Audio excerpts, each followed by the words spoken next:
Hey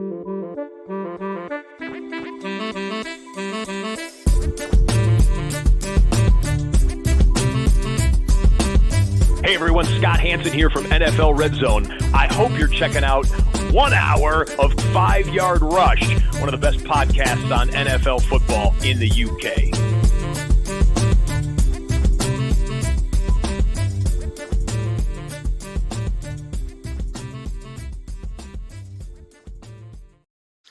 Hey, what's happening, Rush Nation? It is time for a bonus pod. This came at the request of a few people, and they wanted to know effectively, and I mentioned this and teased it on the waiver wire pod this week, that what stats matter when you're looking at fantasy football. It's great that you put out all this content. It's great from a strategy perspective, and we get these picks, but we want to understand a little bit more for our own research what stats matter. And in truth, there's a lot of data out there you can get. There's lots of data for free. And there's lots of data that you can pay for.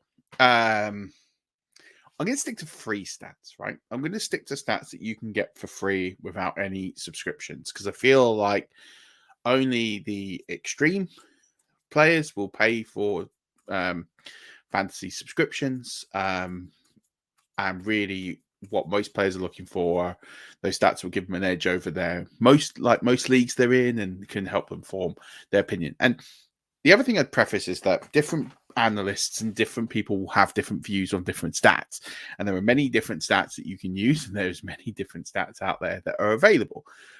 I'm going to give you the view of stats that I think are most useful, and I think the advice I would give to people in this situation is it's really easy to be paralyzed by statistics and really sort of overcomplicate and make things more difficult for yourself. I think really you should come to a view of knowing, when it comes to statistical analysis, what specifically you're trying to work out, what you're trying to understand. And most often it's comparison of players for start sits or draft.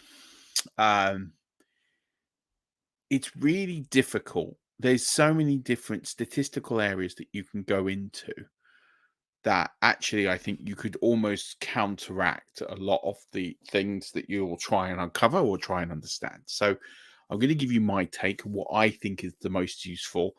And I'll give you the sources as well. I think that's what's really key is, so it's completely transparent. These are tools that I use. These are tools that help me become a better analyst.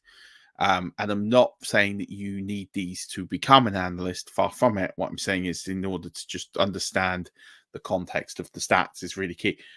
I will also preface this by saying I watch every game. So I'm not just looking at the stats. I'm looking at the games. I watch the games on NFL Plus, Game 40, and I'm watching it with my own eyes, and I'm looking for things that confirm what I see. So when I'm looking for things, I'm looking for things that I've seen or things I've not seen. It's really difficult, not impossible, but it's more difficult to find when starting from a cold base. So really, you're looking at things and thinking, well, this doesn't add up. Well, actually, why is this happening? Or and then you start digging into the stats to fully understand all of that. Right.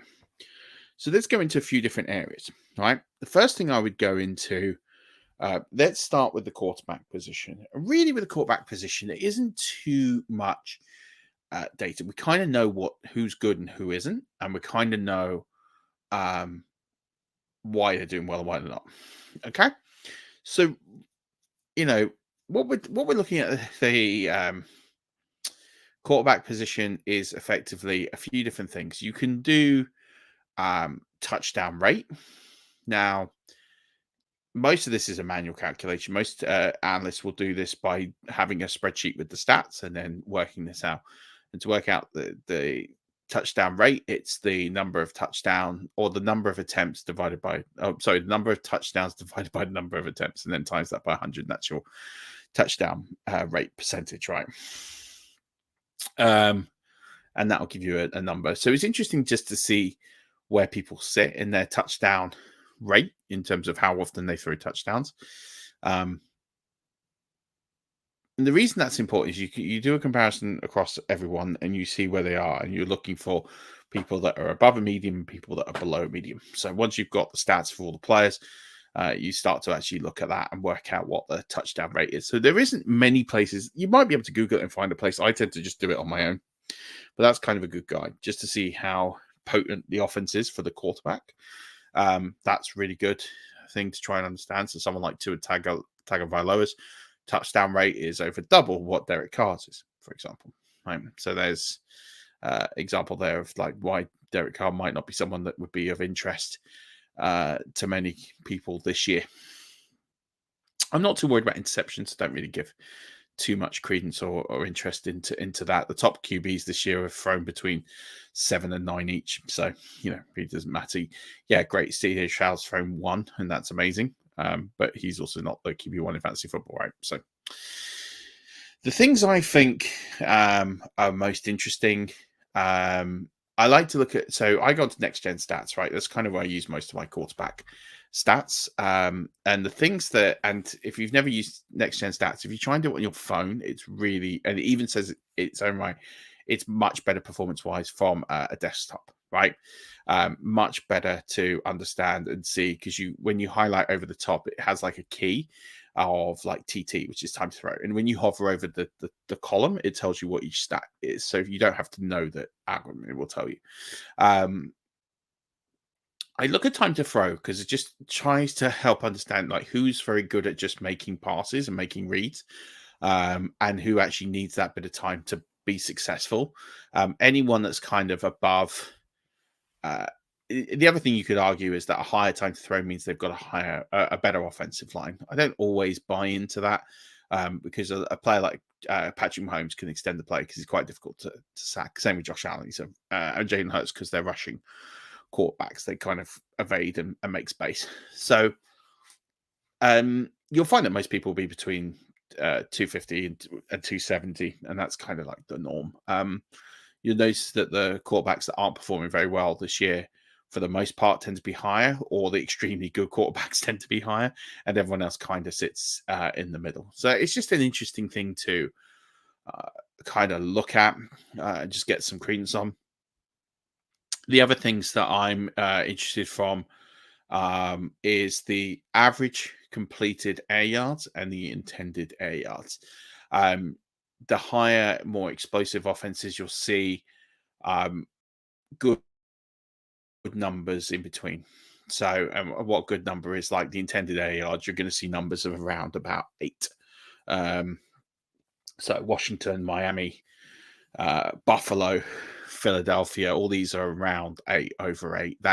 That's the sign of it. Kirk Cousins at 7.2, CJ Stroud 8.9, even Derek. But then it's not always the case, because Derek Carr 8.6, Matthew Stafford 8.4, Brock Purdy 8.3. But then what I'm also looking at is the completed air yards. So we're actually seeing how many people are completing to a high level. CJ Stroud, really high level, 7.2. Matthew Stafford 7.2. Brock Purdy 7.1. These are important to understand, but not loads to gain out of. But it's just interesting to see who's getting the ball downfield. Aggressiveness, which they have on there, is a good stat. Again, it just confirms it just confirms why some quarterbacks are doing better than others, and that's really ultimately what we're trying to understand. So it's just giving you an idea of just everything we know, like why are these quarterbacks good? All these are giving you that. The other number that's important is the completed percentage. It gives you an expected completion percentage and expected completion percentage, and then the difference between the two. These are just interesting just to see how quarterbacks are performing. So like everyone talks about Patrick Mahomes, and he's got a really high completion percentage. His expected completion percentage is higher, which means he's actually lower than he should be. Which is interesting, because it just suggests he's not made as many plays this year as he normally does. Whereas someone like Josh Allen is 6% completed over expected completed, which says that he's making plays not expected to be completed, and then also his receivers are making plays. Jalen Hurts, etc., 6.9%, which says that his play is elevated to a new level. These are just good, interesting numbers to see. Again, good quarterbacks tend to have very good completion percentage rates. The only exception to this in fantasy football is CJ Stroud, 62%. That's quite low. That should be higher.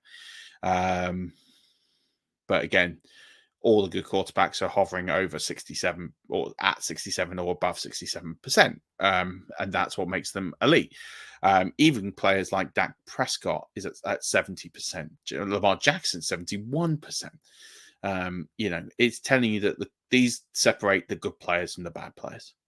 So the more completed percent, the higher the completed percentage, the more yards they're likely to have, and therefore the more plays they're going to make. And in theory, less interceptions, no, not always the case. If you look at some of the quarterbacks perhaps not doing so well in this category, Anthony Richardson wasn't doing so well. He was under 60%. Deshaun Watson, 62%. Ryan Tannehill, 62%. Justin Fields, 61%.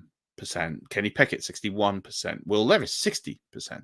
There's only a couple of games that's hard. Zach Wilson, less than 60%.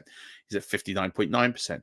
Jordan Love, 59.6%. So these are the quarterbacks not potentially doing as well. So for me, you need to be at a good level, you need to be about 67%. That 2/3 of your passes just feels right to me. That's kind of where you need to be. There's lots of reasons why that completion percentage is there. Team might not have the supporting cast. Team might just be more aggressive in losing positions more often, and struggling to get the ball down the field. The same way that a team with a quarterback with a high percentage doesn't necessarily mean they're good. Tyson Bagent, for example, 67.3%, but he's lost 2 or 3 games, so there's that. There's that going. So it's not always like a surefire predictor of what's good and what isn't. It's just an interesting trend to follow and to keep an eye on.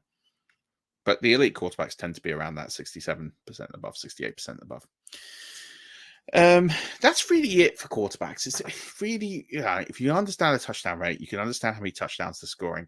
But I would say quarterback's the easiest position. I think for me, you don't need to overthink quarterback. I think you just know who's good and who isn't. That's really it. You know who the elite quarterbacks are. And then the other thing with quarterbacks is the rushing, right? So how many rushing yards do they get? That's the other part of the game. So people like Jalen Hurts, Josh Allen, Lamar Jackson, it's about how many rushing yards they get, because that gives you that quote unquote Konami code, that low floor, or that high ceiling. Oh, sorry, high floor. Let's get this one right, because they rush. So remember that for every 25 yards thrown, you get 1 point, but for every 10 yards run, you get 1 point. So, it is a much safer path to have Jalen Hurts, Lamar Jackson in particular, in your team. So really, there's quarterback stats. Next gen stats, I find, is the best place for this information. It's all there in one page that I kind of want. I don't really overthink quarterbacks. I don't think many people do. I think you know who the elite is, then who the good is, and then everybody else, right? So I don't, I think I've kind of probably done QBs more to death than I plan to.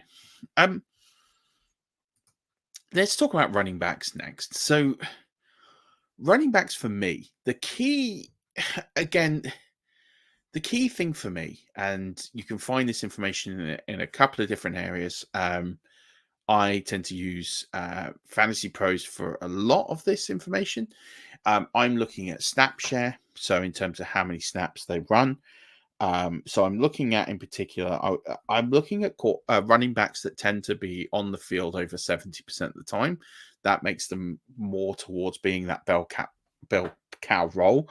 I'm looking at how many carries they have, or rushing attempts, whichever way you kind of want to look at it. Obviously, yards is important. Yards per attempt is reasonably important, but it's not the end all be all, because volume is more important than the yards per attempt. 2 great examples of this are Josh Jacobs and Travis Etienne, both under 4 yards per carry, but both right up there in total yards. So rushed. So again, volume, both of them are, I think, 1 and 2 in attempts per game. Yes, they are. Josh Jacobs, 159, is the most rushing attempts of any rushing back this year. Travis Etienne is at 151. So they've had more carries, hence why their yards per attempt could potentially be lower. But then that's not necessarily true because Christian McCaffrey is third in rushing attempts, 137. He's at 4.8 yards per attempt. So, but both those guys over 500 rushing yards, right? So it's not the end all be all. The things that prove to me that a running back is good and therefore is going to get more touches is the rushing yards after contact. And there's two ways of looking at this. You can look at it as total yards after contact earned, or the rushing yards after contact per rushing attempt. And that's probably a better way. So, like, let's look at Keaton Mitchell, right? So Keaton Mitchell is currently leading the NFL in yards after contact per attempt, but he's only had 9 carries.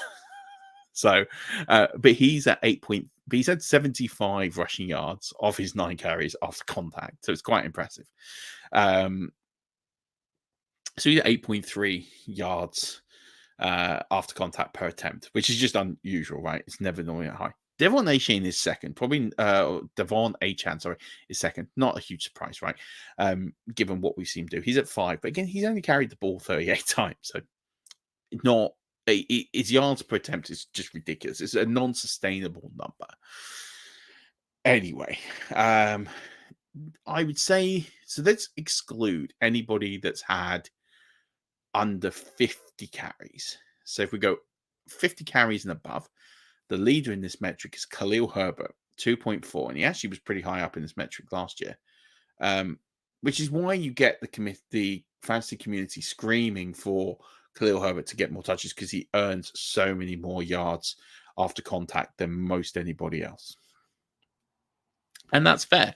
And that's a reason why you see some fantasy analysts banging the table for players, is because of this yards after contact metric is so important. And that is true. And it is important. Jonathan Taylor is next on this list, followed by Christian McCaffrey, followed by James Cook. So, people are saying like James Cook hasn't been good this year. Actually, he's been pretty good. He just hasn't scored touchdowns. That's the difference. But his actual running ability has been good. He's 4.7 yards per carry, but 2.2 yards of that is actually after contact, which is the same as Christian McCaffrey, which is great. Zach Charbonnet, not quite 50 touches, but again, 2.2 yards per carry after contact. Yards per attempt after contact, sorry. Breece Hall, 2.1. Jamal Gibbs, 2.1. Derrick Henry, 2. Najee Harris, 2. Those are the guys over 2. That's an elite number, right? Now let's go to players who have a not very good yards after contact number. Alvin Kamara, 0.9. Are there any others stand out? He's arguably the worst. He's the worst of anybody who's carried the ball 50 times. Kenneth Gainwell, 1 yards after contact per carry. Donta Foreman, 1. So again, this highlights why Donta Foreman might not be a long-term solution. Jamal Williams at 41 carries, okay, 1.1. Aaron Jones, 1.1. Cam Akers, 1.1. Kareem Hunt, 1.1. Josh Jacobs, 1.1. These are not good numbers. Yards after contact. Rashad White, 1.2. Austin Eckler, 1.2. Zeke Elliott, 1.2. These aren't good numbers, right? So they need to be better. And that's why when you get people saying, oh, they've not been good, this is why. Is these yards after contact numbers are just not particularly good. Another rushing metric that's really important to look at, and this goes back to Next Gen Stats. Next Gen Stats has an amazing statistic, and this for me is probably the most important one, other than like carries and volume. So again, I'm looking at snap share, I'm looking at rushing yards per attempt, but more important, rushing yards after contact, and then also looking at a metric on Next Gen Stats, which is rushing yards over expected. And what I'm looking for in particular here, running backs that are particularly not doing well and running backs that are doing really well. Because what I'm trying to do is understand particularly why running backs aren't doing well, and then are they in line for negative and positive regression, right? So I would look at Josh Jacobs and Rashad White. They're 2 players who are leading this league in this metric. They're 82 rushing yards minus 82 rushing yards over expected, which means that 82 rushing yards under expected on the season, which is a lot considering that we're halfway through a season. Someone like Rashad White, that's over a quarter of his rushing yards if he was to add that on again. Now, that says to me that both these players are in line for some positive regression. We're seeing this with Rashad White over the last couple of weeks. His rushing numbers have improved significantly. Josh Jacobs will be in line with similar line. Next on this list is Alexander Mattison. He's at minus 73. Cam Akers minus 65. So again, these are players you could look at and say they've not been good. They potentially are in line to regress back to a mean. Probably not all the way to a positive number, but they should improve. Or they're just historically bad. You have to make that judgment call. I'd look at these as buy low opportunities. So I'm looking at players with a huge negative rushing yard over expected, thinking, I actually think there's a better player in there, especially if you can go back to their historical trends. So I could look back and I can look at 2022 and compare Josh Jacobs and Rashad White. And so Josh Jacobs last year was 158 rushing yards over expected. So that says to me there's an offensive line problem, a coaching problem potentially, which is why they fired the coaches. But also it could look like that actually Josh Jacobs could just naturally go back to the mean and improve. So there's something that we should significantly look at. If I look at who led this metric last year, it's Leonard Fournette. He was minus 135 yards over expected. So he was 135 yards under expected. Rashad White was minus 30. He had a lot less workload. This says to me this is a scheme. This is a Tampa Bay Buccaneers problem. So actually, Rashad White doesn't necessarily look like someone who's due positive regression, although he is actually trending that way. But again, this is why looking at the historical data. So I look at Josh Jacobs and think these numbers are in isolation to his performance. Therefore, he's a good buy low candidate. Let's reverse it the other way. Leading this metric, significant rushing yards over expected. So Zach Moss, Raheem Mostert, Breece Hall, Christian McCaffrey, Bijan Robinson are the top 5. I look at those first two and think that they are players who haven't historically done very well in this metric. They haven't done badly, but they've not done historically brilliantly as well as they are now. So I would look at that and go, they're in line for regression, potentially.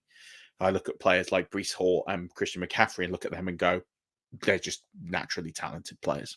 And therefore, they're better than the average. So, of course, they're going to exceed this metric every single year. So that's a good way of looking at this number. So I like to look at this number potentially for potential buy lows, potential sell highs, just potentially. It's hard to sell high in the rushing, in the running back environment because there's not that many of them. So actually, if you've got one that's healthy and it's got volume, it's much easier to sort of sell high. But if you want to hold on to them, and I completely understand that you're not going to sell them, that was kind of where I was getting at with this. So I'm looking at this to try and understand the picture understand what's going on. Again, you can start to look at this as rushing yards over expected per attempt. And this is really important. You get those players that are over 1 rushing yard expected per attempt and think, okay, there's going to be some regression baked into this. So I look at Mostert, Moss, Bijan, Khalil Herbert. These players, I'd expect there to be some regression. When I look at actually the only player right now who's over 1 yard under expected every carry is Cam Akers. Rashad White was here a couple of weeks ago, as was Ramondre Stevenson.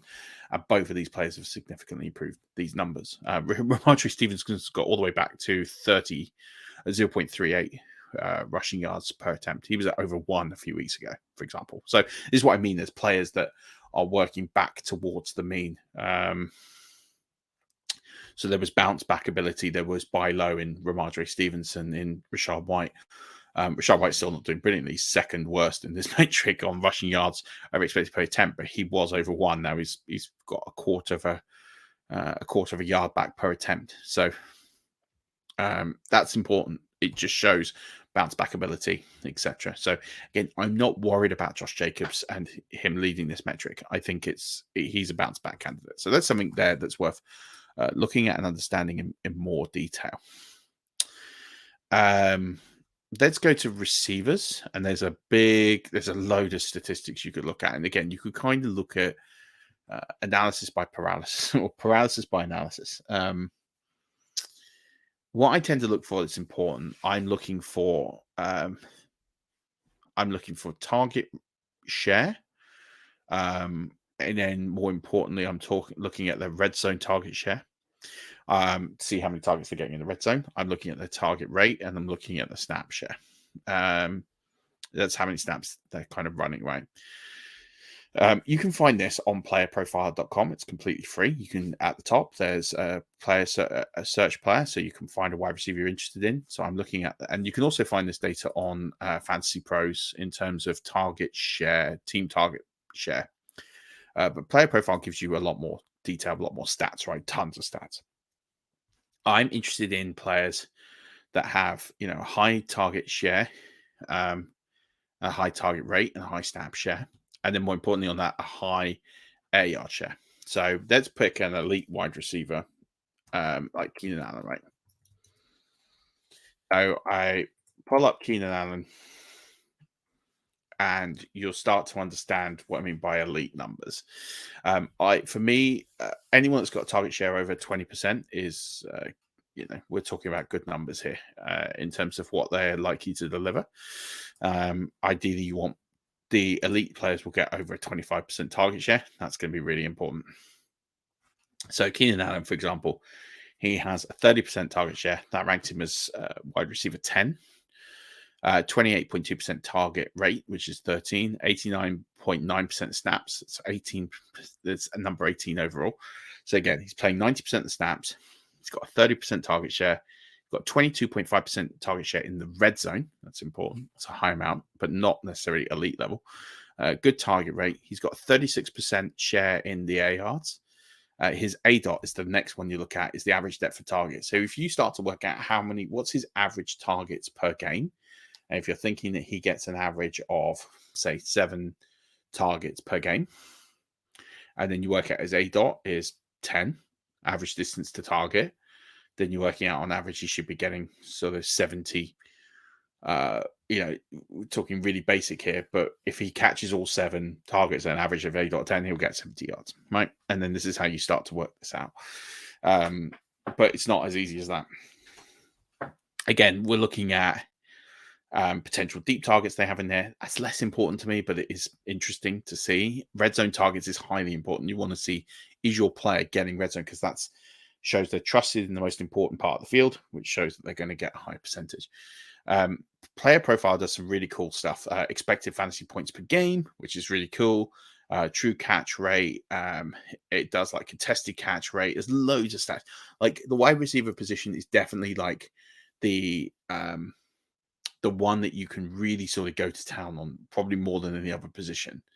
So I'm a big fan of Player Profile for this, but again, you can kind of get lost in this. So for me, I'm really interested in volume, right? For volume, for me, is the biggest key because that shows you're trusted the most. So I want the players who have got the highest percentage of team targets. And when I start to read these numbers, you'll see why this is important. AJ Brown, I exclude Garrett Wilson just because there isn't anyone else on his team. Tyreek Hill, Puka Nacua, Stephon Diggs, Jamar Chase, Keenan Allen, Devontae Adams, Michael Pittman, DeAndre Hopkins, Amon-Ra St. Brown, right, Marquise Brown, CeeDee Lamb, Adam Thielen. So these are players you're like, oh, why are these players doing well? Adam Thielen, Marquise Brown. It's because they've got a really high percentage of their team's targets. So that's why they're doing well. You can then start to, this is on Fantasy Pros, you can start to look at how many catchable passes versus how many drop passes. You can look at their red zone targets, right? So here's red zone targets. Devontae Adams leads that metric. Michael Pittman in second. Jamar Chase third. Tyreek Hill. DK Metcalf. Stephon Diggs. I talked about last week, Chris Godwin being a buy low. Yes, didn't have a good game this week. But again, 12 red zone targets. They're forcing him the ball in the area of the field that really counts. That shows you it's important. Those to me are really important. Percentage of air yards is important because you're starting to see how they're used. You can get a more advanced sort of paid metric is first read percentage. You hear me talk about that sometimes. That is important. Other sort of advanced stats I use that are paid for are like fantasy points per route run, because that shows you how good they are at winning and getting fantasy points, and higher that is, the more likely they are to get targets. It's a point towards future production. So when I look at these stats, those advanced metrics are kind of the difference in fantasy analysts and trying to predict players that are going to come out and overperform because they're getting high fantasy points per route run. And it's just kind of like the peripheral numbers are there, but they're not all overly there. On the free metrics, things like team target percentage, red zone targets, they're kind of good indicators. If they're getting the ball in the areas of the field that matter most and they haven't performed. So that's why I looked at Chris Godwin, highlighted him. There's some numbers there that really I like and a lot. Team target share was 23%, not the best, but not the worst. So again, but you could use these like number of routes run. Number of routes run is a good number, like an overall number, just to see like, is their team running a lot of plays, therefore running a lot of routes? Because a player could be running 90% of routes or 100% of routes, but actually they're not running many routes because they're not running many plays. That's an interesting one to look at as well. So yeah, ADOT's a good one because ADOT is kind of telling you that they're going to make plays versus not make plays, and that also tells you like the good offenses and the bad offenses as well. So the best place I would go to for analysis here is playerprofiler.com, but Fantasy Pros has a really nice advanced metrics here for wide receivers, and there's loads of clickable tabs you can go into and look at. But really what you're looking at, you're trying to identify players who are getting the ball often, volume, what they're doing with that volume, and then where they're getting it. So percentage of team targets, and then red zone targets is good. They also have a nice little box here, which is like big plays, over 10, over 20 yards, over 30 yards, over 40 yards, over 50 yards. And we're seeing how consistently players are winning and getting those big yardage points. So people are a bit frustrated with Davante Adams because he's only had one play over 30 yards this season, which is 32 yards. So, he's getting his yards the hard way, the really hard way. So, that's why people perhaps are not as happy with Davante Adams as they should be versus someone like Stephon. So I'm trying to find someone who's got a comparable number of catches. Let's have a look. Chris, not a great example. So Chris Olave is interesting. One less catch, but he's got 10 yards less. The average is 11. So they have similar sort of stat lines, right? DJ Moore's interesting. 4 less catches, but 150, over 150 more yards. So a lot more vertical, for example. And then you start to look into the big plays. 6 over 30, 4 over 20, 4 over 2 over 40, 2 over 50. There you go. And that's the difference. That's kind of going to do it, I think, for the receiving stats. I think that's kind of it for the stats. So, for me, I've kind of talked through the stats I look at. There's lots of different ways. I think the receiving ones are by far like the most, you could get into it the most, and you can sort of really find conflicting information. So I think for me, you're looking at advanced stats from, for me, I look at volume. I'm looking at have them producing. Are they getting red zone targets? Are they making big plays? That's kind of, and are they a focal point of their offense? They're the kind of big ones for me from a receiving side. And I've talked about the quarterback and running back sides. I hope this has been useful. I'd love to get some feedback on this. It's not something I do or many analysts do that often. So I was pleased to be asked and pleased to talk about this. I will do a deep dive strategy points podcast for Thursday morning, and I'll talk a little bit more about the trends going up and going down, the players, and deep dive that in a bit more detail. But I wanted to get something out to you today, just to sort of make, this question was asked me by 2 different people. I thought, okay, this would be a cool topic to do. So I've done it. I don't know how useful people find it, but yeah, if you look, these are all free sites. So, Next Gen Stats is free. Again, do it on your desktop. Don't do it on your phone. It doesn't work as well. The other thing I didn't mention with Next Gen Stats is the charts, right? This is really cool. So on Next Gen Stats, they have these amazing, you've probably seen these on X or Twitter and wonder where people get this from. These are free. You can literally take copies of these and put them on, on Twitter. I really like looking at the quarterback ones in particular because I'm looking at where QBs are throwing the ball. and you get a really good idea in their completion rates. And you're getting a good idea of where they're running. But the receivers is really cool because you can look at like the routes they've run and where they're running them, as well as also running backs. You can see where they're running, where they're getting the big gains. Are they just going up the gut, or are they actually spreading out wide? So if you look at like Josh Jacobs' performance in week 9, 26 carries, 98 yards, 2 touchdowns. You can look at where his touchdowns came from, which were kind of up the gut, but you can see where his big gains were right to the right. So have a look through the charts. I really like them. I think they're really good. That's going to do it for the show. Appreciate all of you who tune and subscribe. Hope this pod's been really useful. Appreciate some of you might get lost in this or you don't care. Completely understand this is a very nerdy topic, so this is a bit niche, but I hope it's been useful. But these are the tools that I use that are free, that are really good. So Next Gen Stats, Player Profiler, Fantasy Pros have the best ones. If you're looking for subscription sites, I can't get past the Fantasy Pros.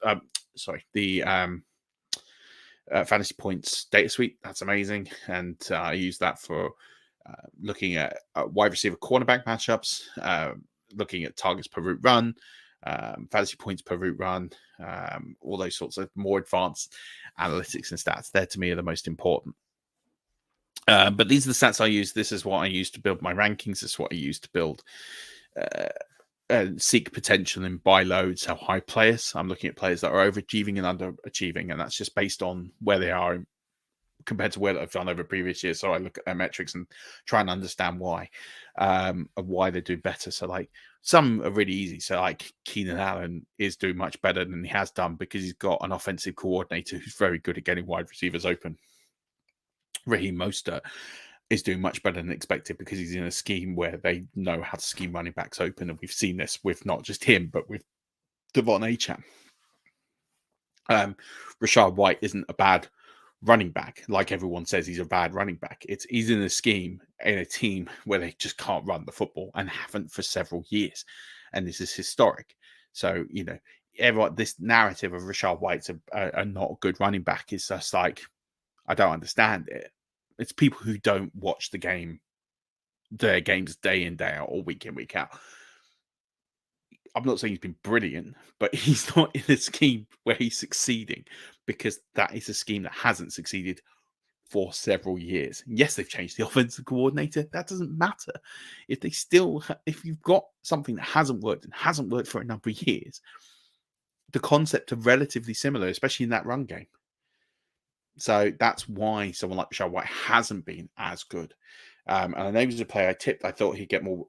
I tipped him because as a player who would have reasonable fantasy success because he's in a team where he's not going to get any competition. And that's exactly what's happened. And, where he is now compared to, where you drafted him, he is now, especially in the last few weeks, he's had consecutive top 10 fantasy finishes. So he's been RB1 the last couple of weeks. But then we've also got, I'm just checking out now where he ranks on the season. I've gone completely off topic. Let's just pull this up. I get this data off Fantasy Pros, by the way, because again, you can filter it by scoring system. So I look at fantasy leaders.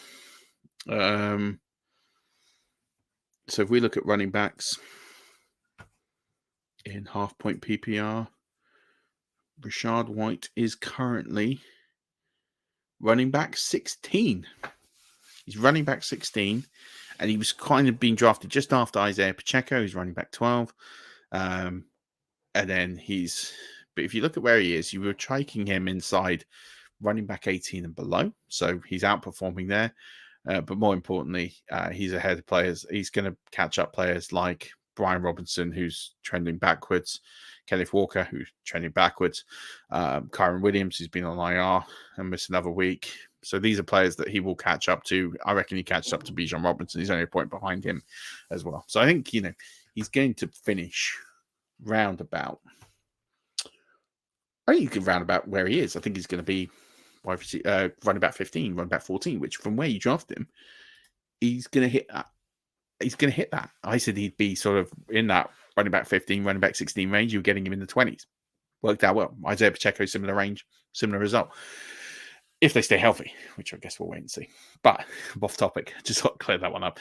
But this is why, again, it's important to watch the games. So I've said my piece on that. Watch the games, but also if you don't, these are the stats. Hope they help.